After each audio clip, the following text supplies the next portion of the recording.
This is Gold Reels, American Archives. Well, once we landed in France, we were behind on enemy lines because France had been taken over by the Germans. Right. And Normandy's a peninsula that sticks out. We never really did. Parachute regiment. And we kind of joined them up as far as our backup. Well, you know, as far as protecting our backup. They called it the 81st Airborne. Yeah. 81st. We were anti-tank. And we had a 57 millimeter gun. The way we carried that over to Normandy was that the Jeep got in one plane and the gun went in the other plane. I remember going down the road one day and the Jeep ahead of me, and the guy slumped over all of a sudden.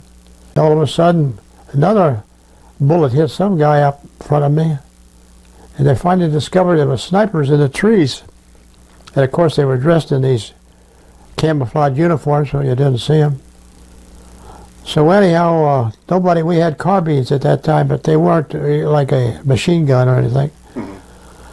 So we had no machine guns or anything, so we called up an outfit that had machine guns.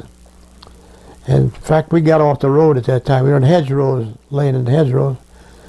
And he opened fire with that machine gun into the trees. That's the only way. And pretty soon they started dropping out. Wow. The Germans, you know. They were tied with ropes so they didn't fall all the way to the ground. Now you're still in Normandy at this point. Oh yeah.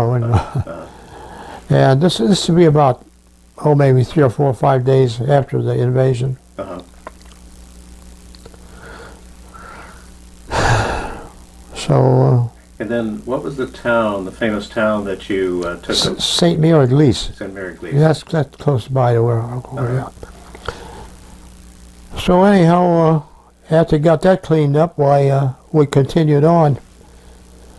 But that was one little incident I remember during the course of the first few weeks. Uh-huh.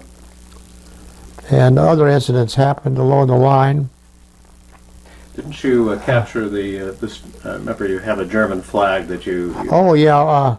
Well, during the course of the weeks we were there, we moved from a central part of Normandy to the Caritan. That's right there at the base. And I happened to be going down the road one day, and we pulled into this little town. I saw this thing laying on the ground. I couldn't figure out what it was for a minute. I discovered, hell, it was a German flag. Real stories, real voices. Subscribe to Gold Reels, American Archives, and be part of the legacy.